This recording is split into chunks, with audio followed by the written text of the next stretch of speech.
All right, I'll do it in 30 seconds. First off, you're gonna make sure you have a front wheel drive car that's automatic. There's no way you can drift unless it's front wheel drive and automatic. Second, we're skipping donuts, we're skipping figure eights, we're going straight to the turn because BDE, that's why. But Rob, I'm a girl. BDE anyways. Go as fast as you can. You're gonna go way faster than you feel like you should be going, and you just pull, throw it, give it, just put everything you got into that.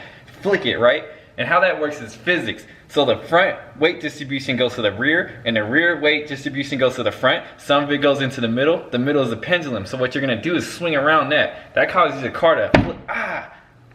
That's gonna cause the car to flick out, right? As soon as you feel the rear end kick out a little bit, let go of the steering wheel. Completely let go of the steering wheel, floor the gas. Slam that gas pedal. Bam! Stomp it. Don't lift either. Just keep your foot on the gas. Congratulations, that's your first drift. Trying to get it on a real, yeah. I can feel it when he around me, he ain't built this way. He ain't struggle over money, he ain't felt no pain. You never put it with me, now you trying to paper chase. I told him get it how you live it, find a better way. He said, Brody on the real, I'm just trying to live rich. I don't need no pistol on me just to play for this.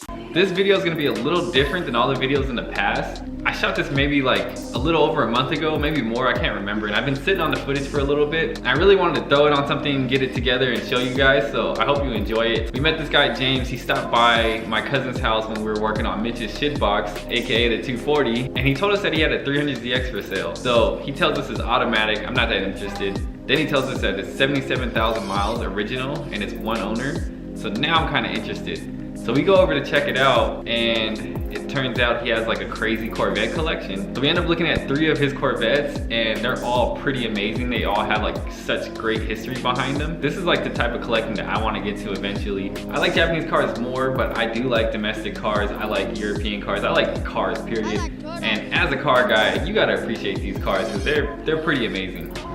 Yeah, I bought like some air filters, gas filters, and belts and hoses. I was gonna put them on and then like flip the car, but dude, wait till you see it open. Holy shit! Wow. When you see a 30-year-old car and you know it's been inside someone's garage. Yeah. You know, I'm gonna say right away. It just depends on the, you know, if someone gives a shit about the car. And I got the original Z keys and, wow. You know, yeah, it's just kind of cool. Oh. This is the only tears anywhere. Is this? That's wear and tear. From him rubbing in, and then this. That's it on the whole car. If you open the passenger door, you want to, how do you pop the trunk? There you go.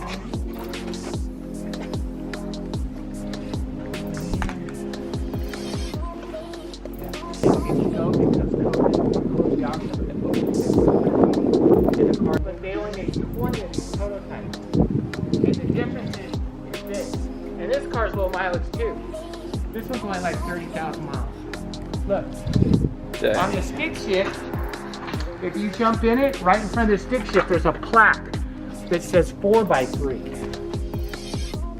Oh, you see that plaque? Yeah. And it's numbered and serial numbered. What the? Look how clean this car is. And this is all original. Wow. It's just dirty because of the rain. So it's called a triple white because they used white leather, white paint, white rims. They made 2050 anniversary, 35th anniversary. This is the 35th anniversary. And then they made 20 prototypes. And those 20 prototypes went to 20 separate dealerships and were earmarked for owners. And 9 of them are confirmed wrecked by insurance companies. 11, there's a registry online. 11 of them are, they either don't know or they found them. And there's either 7 or 9 that they actually know where the cars are. This is one of those ones that was lost, and I just registered it a few months ago on the Corvette registry, and then everyone blew me up. Barrett Jackson, Mecca Auction, everyone started calling me, they want this fucking car. I left the Idaho plates on it because that's part of the provenance Yeah. of the car. It's part of the story That's so cool. of the car. What the heck? So, I thought I was buying just an anniversary Corvette. Did you want? And then I called the old guy and I told him, I said, hey, this car's worth a lot more than I paid for it because I felt bad. And he goes, no, I like you, young man. If you think the car's worth more, you can have it. Wow. I said, are you sure? He said, yeah, I'm happy you enjoy it. What a trip. So it's a 4-speed manual, but as you're driving, it will shift gears automatically. Huh. Unless you have it floored. You have it floored, it'll stay in the power gear. Yeah. But as soon as you kind of let off the gas to cruise, it'll downshift. It's like a 10-speed bike changing gears on the side of a manual transmission. That's so wild. Yeah, and they're trying to get 30 miles to the gallon out of a Chevy 350. There you go. That's all original except the alternator and the blue hose on it. But look at this. Look at the quality of the rubber. This is 1988, dude. Yeah, everything looks good. Yeah, I mean, this thing's brittle. It's like a potato chip, but it's still there. Our 60th anniversary has a 7-liter custom blue stitching. It has the ZR1 package, the Z06 package. You had to buy every package, and then you could come in. They'd fly you out to Chevy, and you'd help hand assemble the engine, which was really just bolting the heads off the block. You know, and then the designers or the engineer or the chief mechanic guy would sign the engine, and you get to sign the engine. This looks so badass on the top down. The car was that's an LS7, a 7-liter 427 big block, naturally aspirated, not turbocharged, but coming up on 600 horsepower. The car is made out of carbon fiber. Only 212 Corvettes with the LS7 in this package. The cars were made out of carbon fiber from the factory. The rest of them are just fiberglass.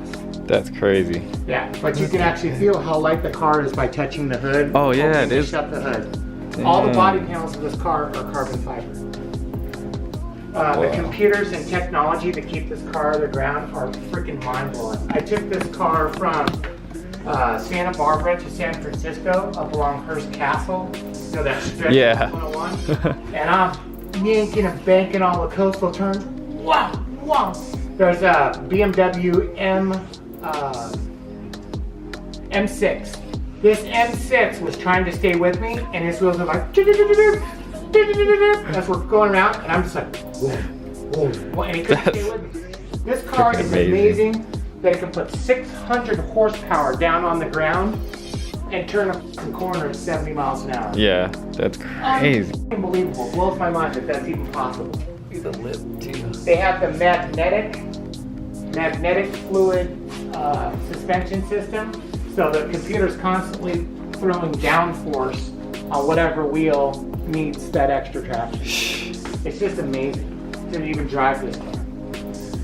It says it on it, and it's all plaqued and documented. I have books and videos on the rehab of this car. Every nut and bolt was removed from this car, including the wiper arms. Machine chemicaled, every original bolt cleaned, wire brushed and put back together. There's several thousand man hours of labor into the restoration of this car, and bubbles on the tint, you know?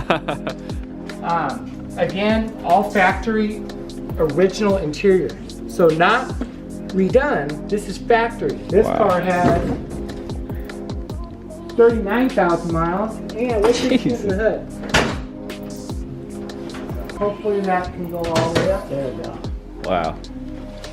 If you look at the hardware that's holding this car together, every nut and bolt has been machined, cleaned, chemicaled, and put back together on this car.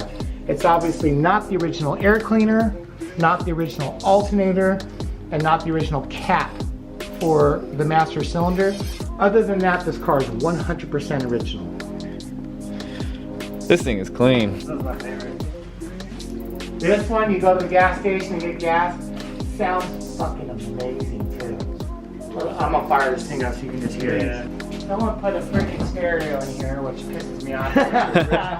Like guys like me, we like original. Yeah. We don't want it all, dude. I want the history of the car. In 1978, when half the roads were still dirt, People were bumping down bumpy roads. So that's why this car can go down a dirt road just as good as an F-150. People don't realize that. Or 70s Corvettes, they have the suspension to handle it. Yeah. But it can still turn a corner 40, 45 before it lets go and you lose control. Which for 1978, it's pretty good. Yeah. That's hella good. What's that thing? I don't even know what I'm looking at.